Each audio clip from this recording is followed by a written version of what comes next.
Já te agradecemos em nome de Jesus. Amém.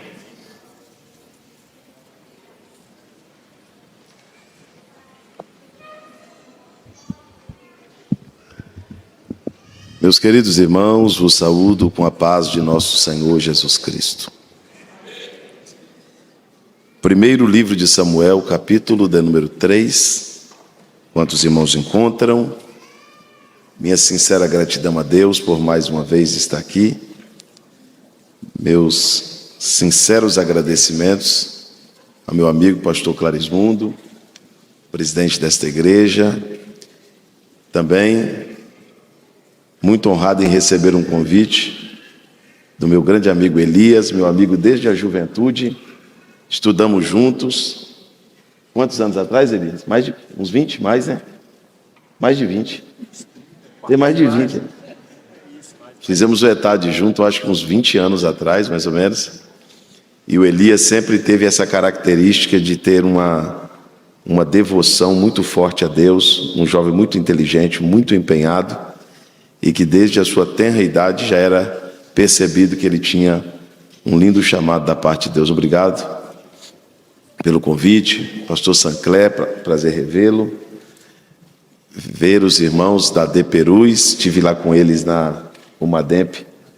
Que festa linda, viu, pastor? Deus abençoe vocês. E também estou acompanhado da minha esposa, meu filho, o Alan, a Jaque e o meu amigão Arthur. O Arthur é pregador, viu, irmãos? Mirim, verdade. Primeiro livro de Samuel, capítulo de número 3. Nós vamos ler o versículo de número 1 e vamos ler o versículo de número 7. Diz assim: E o menino Samuel ministrava ao Senhor. E o menino Samuel ministrava ao Senhor.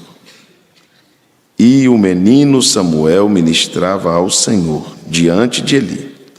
E a palavra de Deus era rara naqueles dias, e nenhuma visão estava aberta. Versículo 7. Ora, Samuel ainda não conhecia o Senhor, nem ainda a palavra do Senhor lhe havia sido revelada. Eu vou pedir para vocês repetir duas frases comigo, bem forte. Diga comigo: o menino Samuel ministrava ao Senhor. Agora fala a frase inteira bem forte. Agora repitam essa outra frase bem forte. Samuel ainda não conhecia o Senhor. Vamos lá, bem forte, agora a frase toda.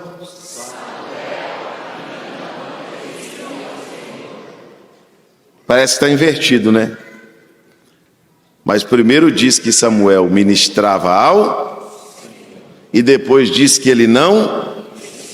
Então Samuel ministrava a um Deus que ele não conhecia.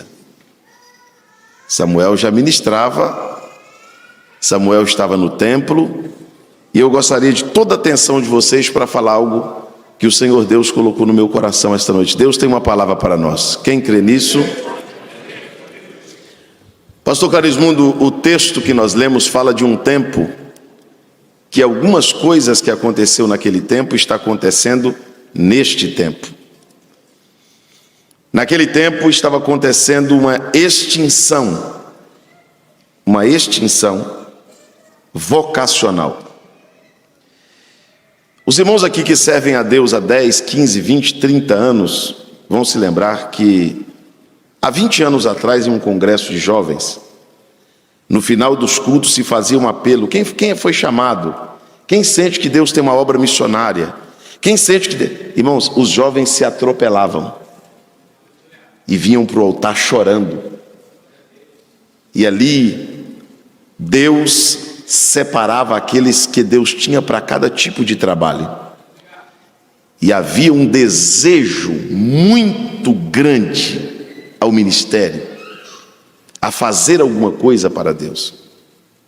Hoje, nós temos um problema completamente oposto. Está existindo uma extinção deste desejo. As pessoas estão perdendo o desejo pela vocação, o desejo ao ministério.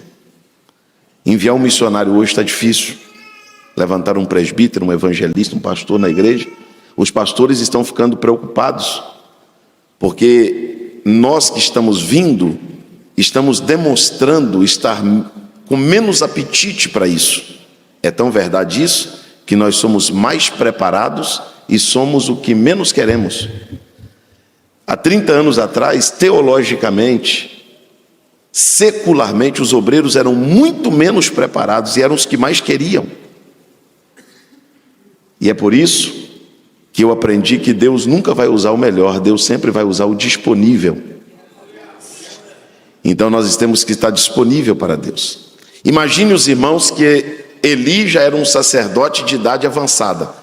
A Bíblia diz que ele já era muito velho.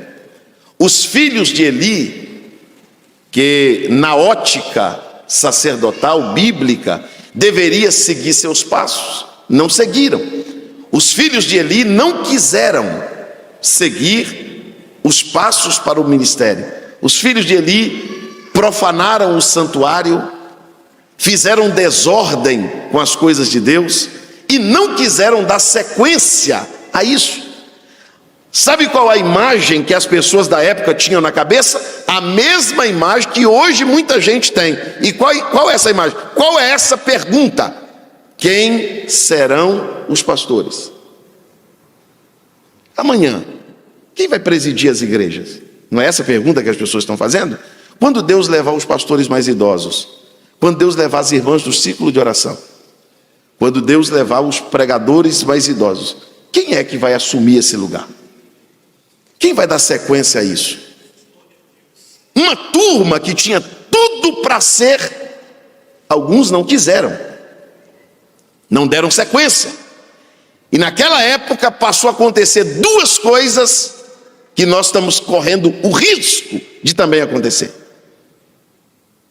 A palavra de Deus aqui não é a Bíblia, a palavra de Deus é a direção de Deus. A fala de Deus era rara. Alguém ouvia dizer assim, Deus falou, não era mais comum. E as visões estavam fechadas. Ninguém mais tinha visões, até porque naquela época os profetas eram chamados de videntes. É eles que elucidavam, é eles que revelavam, é eles que falavam o que Deus ia fazer. E agora, neste tempo de crise espiritual, alguém está pensando assim, pastor, estou preocupado com a igreja. O que vai? Eu estou vendo gente falar isso todo dia para mim. Pastor, o que vai ser da igreja daqui 20 anos? Pastor, o que vai ser da igreja daqui 10 anos? Pastor, tem misericórdia se Jesus não voltar. O que vai ser, pastor Sancler, da igreja daqui 40 anos? Deixa eu te dizer uma coisa. Deus não perde. Não, vou repetir, Deus não perde. Deus pegou uma mulher estéril, e a Bíblia diz que ela não era estéril por doença. Deus lhe fechou a madre. Deus foi lá e fechou a madre de Ana. Diz, não vai gerar, porque você precisa gerar no meu tempo. Ana orou, com muito custo, engravidou. Deus disse, agora é a hora. Quando Ana vai orar para ter Samuel, ela faz um voto. O que ela faz? Eu chego lá, o que ela faz? Senhor, se o Senhor me der um filho, eu lhe entregarei por todos os dias da sua vida. Quem fez o voto foi Samuel ou foi Ana? A maioria de vocês não são crentes. Muitos de vocês que estão aqui não são crentes porque levantaram a mão. O voto não foi seu, o voto foi da sua mãe. Quem te apresentou na igreja não foi você, foi sua mãe. Quem te carregou para a escola dominical não foi você, foi sua mãe. Quem te ensinou sobre Jesus, igreja, Bíblia, não foi você. Você não tomou essa decisão. Quem tomou foi sua mãe. Muitos de vocês só conhecem evangelho porque foi seu pai que trouxe. Se você nascesse em outra família, nem na igreja você estava. Talvez se você tivesse nascido em outra família, nem Jesus você ia querer. Mas tem o dedo do teu pai e da tua mãe nisso aí. A tua mãe que fez o voto. Aí a mãe de Samuel fez o voto. Eu entrego esse menino para o Senhor. E aí, pastor Clarismundo, O que acontece? Samuel nasce, Ana desmama Samuel, e aí Elias, ela leva Samuel para o templo. Para onde? Vamos lá bem forte, eu chego lá. Ela leva Samuel para onde? E Samuel passa a ter um contato com uma religião. E eu vou provar para vocês aqui hoje que tem gente que canta, que prega, que veste como crente, que carrega uma Bíblia e ainda não sabe nem o que Deus quer da vida dele. Tem gente aqui que sabe a profissão que ele quer ter. Tem gente aqui que sabe com quem quer casar, a cidade que quer morar, o curso que quer fazer. Mas se você olhar dentro dos olhos dele e perguntar para ele hoje o que Deus quer da sua vida, ele não sabe responder. Ele ainda é confuso nisso. Ele ainda tem uma certa crise interior. Muitos de vocês que foram criados na igreja, às vezes não fala para ninguém, mas lê um versículo da Bíblia e diz: eu não vou nem perguntar, mas eu não entendo isso aqui. Eu não sei por que isso está aqui. Eu não entendo, pastor, eu não consigo entender. Você aprendeu uma coisa que a sociedade entende outra, que a sociedade ensina outra, e muitos dos nossos jovens estão vivendo uma crise terrível entre o certo e o errado, o poder e o não poder. É de Deus, não é de Deus? Será que não é raro? Será que a igreja não ensinou errado? Será que os pastores não ensinaram errado? Será que eu aprendi certo? Porque eu não fiz essa escolha, me levaram para a igreja, me levaram para o evangelho, me ensinaram que tinha que batizar, me disseram que a Bíblia era verdade, mas isso foi o que colocaram na minha cabeça. E se o que estão colocando na minha cabeça agora é o certo? E aí? Samuel estava crescendo. Samuel foi levado para o templo e passou a ter um contato com a religião. Samuel não tinha problema com a liturgia. Ainda criança ele aprendeu: fica de pé, senta, levanta a mão, canta, é hora de cantar, é hora de ler. Samuel conhecia a liturgia do templo. Samuel foi criado na igreja como alguns de vocês. Samuel conhecia, se fosse hoje, Samuel conhecia sobre círculo de oração, sobre mocidade, sobre adolescente, quem é o presbítero, quem é o diácono, quem é o pastor. O problema de Samuel não era esse. Se você ler o texto, a Bíblia diz que Samuel já vestia um éfode. Samuel já tinha uma roupinha para ministrar. E ele ministrava perante o Senhor. E Samuel cantava.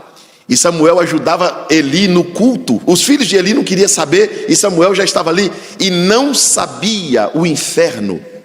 O inferno daquela época é o mesmo inferno de hoje. Os demônios daquela época é o mesmo demônio de hoje, que estão dizendo assim: se Jesus não fizer alguma coisa, a igreja vai acabar. O diabo acabar com a igreja. Se Jesus não fizer alguma coisa, o ministério vai acabar. Ministério acabar? Deus tem um menino guardado, que ainda não tem conhecimento profundo acerca dele, que ainda não tem certeza da chamada, que ainda não tem um contato tão profundo com Deus, mas Deus na hora certa vai fazer a sua voz evidente, clara, audível, soar no ouvido de alguém, e Deus vai te dizer: eu te guardei para esse tempo, eu te levantei para esta época, eu te levantei para este momento. Você acredita nisso? Diga glórias a Deus. E Samuel está ali no templo, como vocês estão aqui hoje.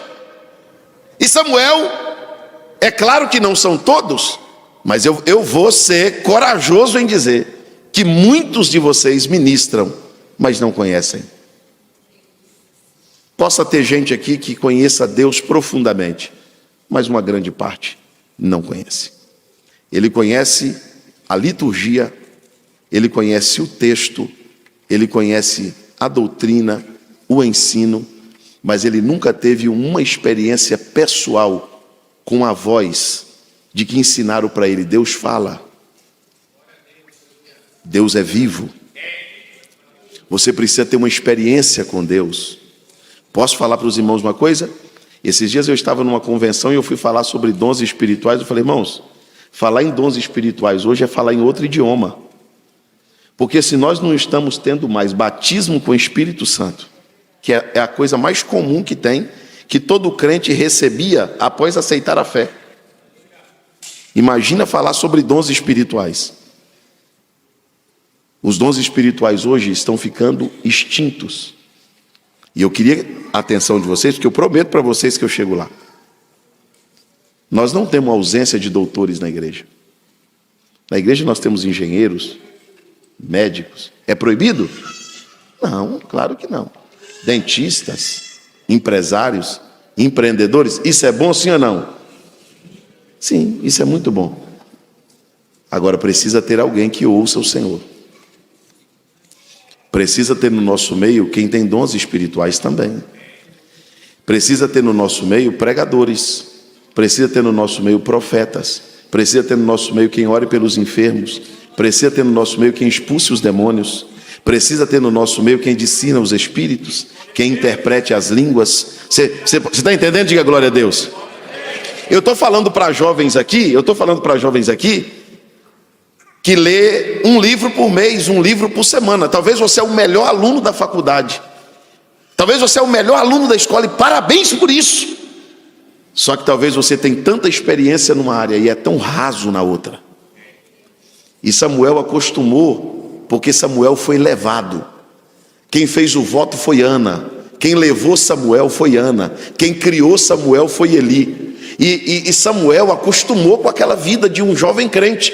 Os irmãos já perceberam que quem passa na nossa frente é o jovem que vem do mundo e aceita Jesus. O camarada que vem do mundo e aceita Jesus, ele dá uma lavada nos filhos de crente. Por quê? Os filhos de crente estão acostumados com igreja, com culto, com liturgia, com levanta, com senta. E o camarada que vem do mundo, ele não é acostumado com isso. Então ele vem e ele se doa mais. Ele recebe o batismo com o Espírito Santo primeiro.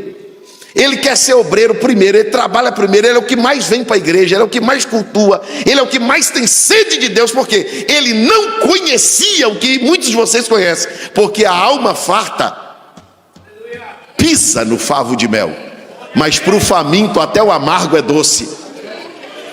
Para alguém que está acostumado com favo de mel, você está aqui pregando, cantando, irmão, ele não está nem aí. Uma banda linda dessa canta, o irmão toca bem, o outro rege, para ele é tudo normal. Agora para o faminto,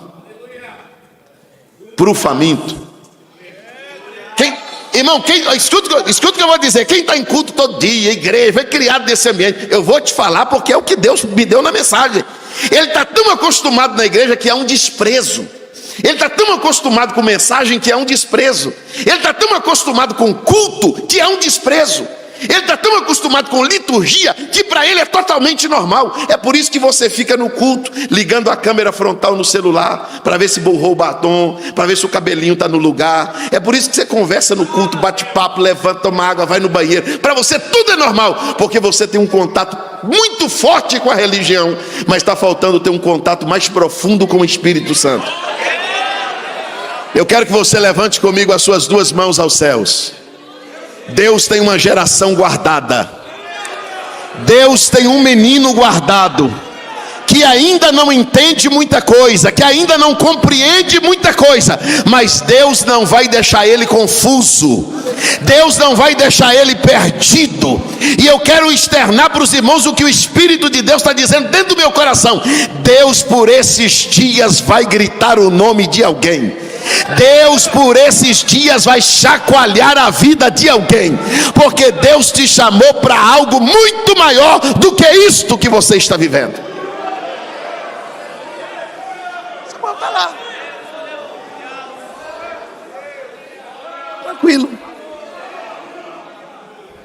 Tranquilo. Ele ministrava ao Senhor. Olha como é que começa simples. Ele ministrava ao Senhor. Não é bacana vir para a igreja? Passa o dia no salão, aí se arruma, vem toda linda, o rapazinho também, e a gente chega aqui. Se você passasse 10% com o Espírito Santo do tempo que você passou preocupado hoje, o culto estaria muito melhor do que está agora. Pastor, o senhor está me ofendendo? Não, estou te falando uma verdade. Você é acostumado com a igreja. Você é acostumado com o culto. Você acostumou tanto que se tornou normal. E tudo que se torna normal tem a tendência de ser desprezado. Tem a tendência de enjoar, de abusar. E Samuel está ali, ministrando. Canta, meu filho. Eu canto. Levanta a mão, meu filho. Levanto. Canta, conjunto. Canto. Vai lá, meu filho, eu vou. Ministra, meu filho, ministro. tudo normal. Mas Deus disse: eu tenho um dia marcado para mudar isso aí. Eu tenho um dia marcado para conversar com esse menino. E o dia que eu conversar com ele, ele vai passar a entender a voz do Deus que ele ministrava, mas não conhecia. Quem acredita que vai passar a conhecer melhor a Deus, diga glória a Jesus. Agora, Samuel um dia está deitado. Você vem na igreja, Samuel morava. Samuel dormia onde estava a arca de Deus. A cama de Samuel era na sala da arca. Samuel dormia junto com Deus. Onde estava a arca de Deus, estava a cama de Samuel. Passou tanto tempo perto de Deus sem conhecê-lo.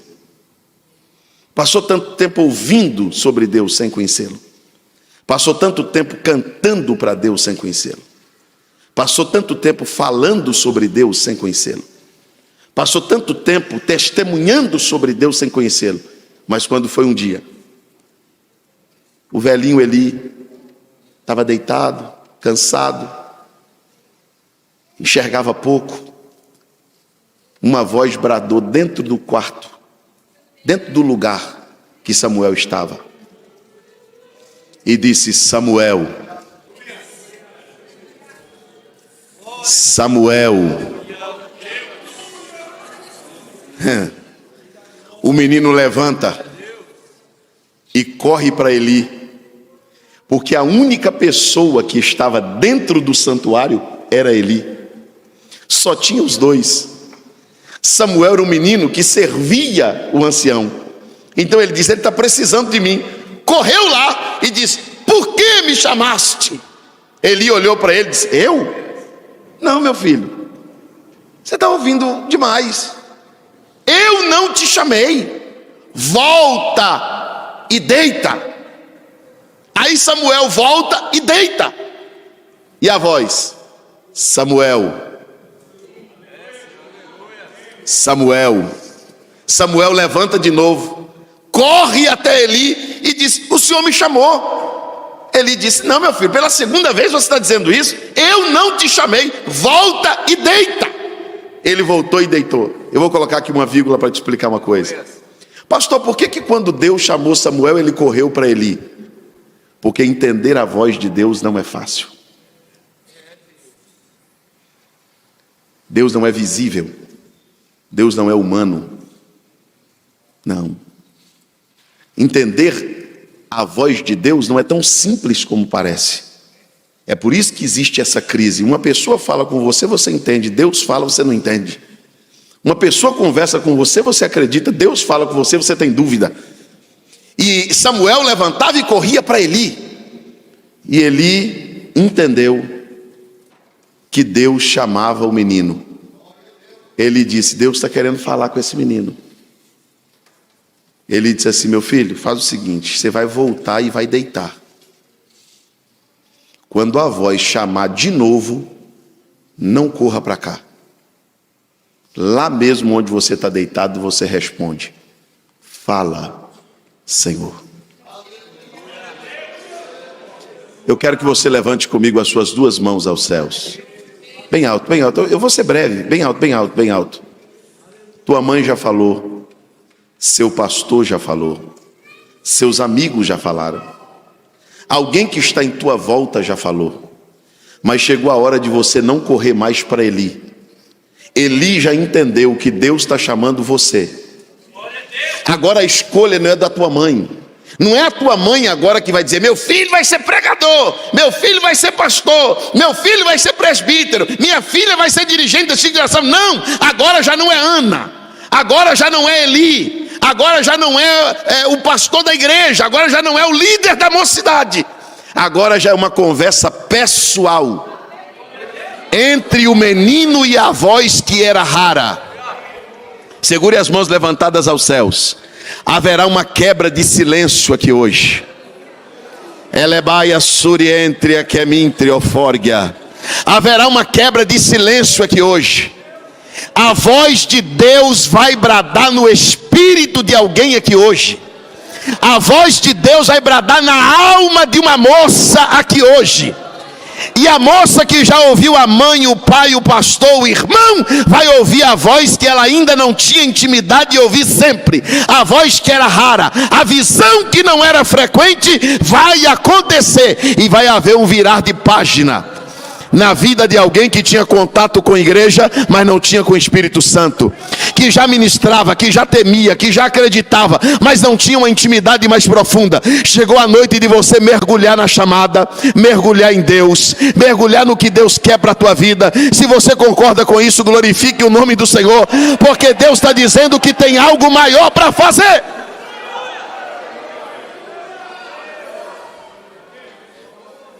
Toque em alguém do teu lado e diga para ele: tem uma voz gritando o teu nome dentro deste santuário hoje.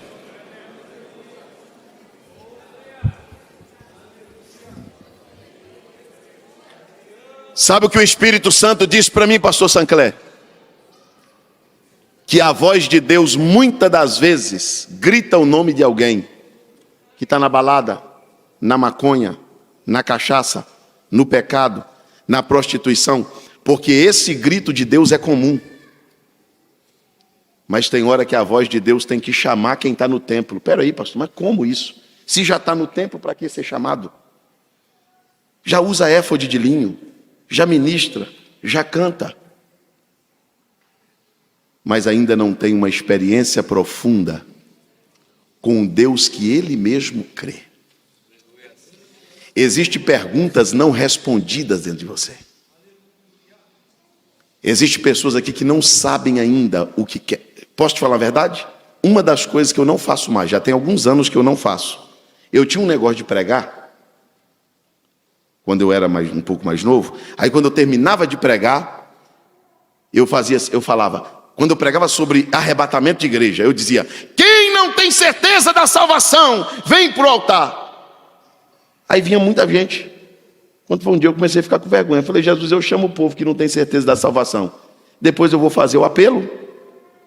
As pessoas dizem assim: eu vou aceitar Jesus para quê? Os crentes não têm nem certeza para onde estão indo. Os crentes não têm certeza que são salvos. Muitos crentes ainda têm medo de arrebatamento, têm medo de morrer, têm medo de ir para o inferno. Espera aí, irmão. Você não conhece Deus?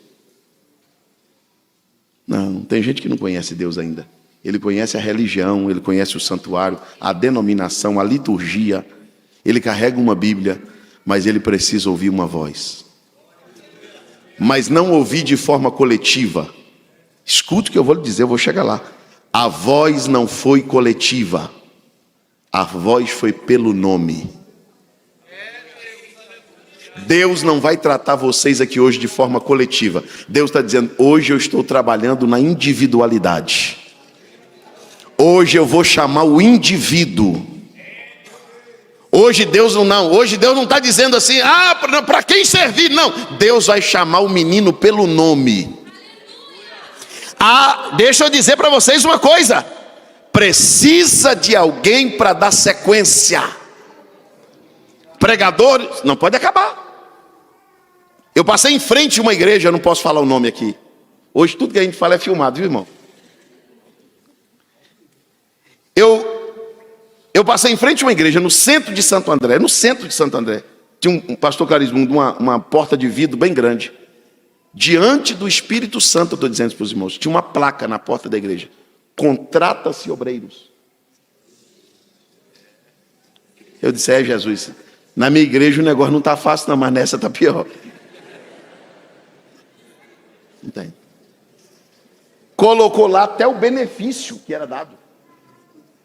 O salário, a ajuda, a cesta básica, vale transporte. Porque não tem, provavelmente não tem quem queira fazer. Posso falar uma coisa para os irmãos?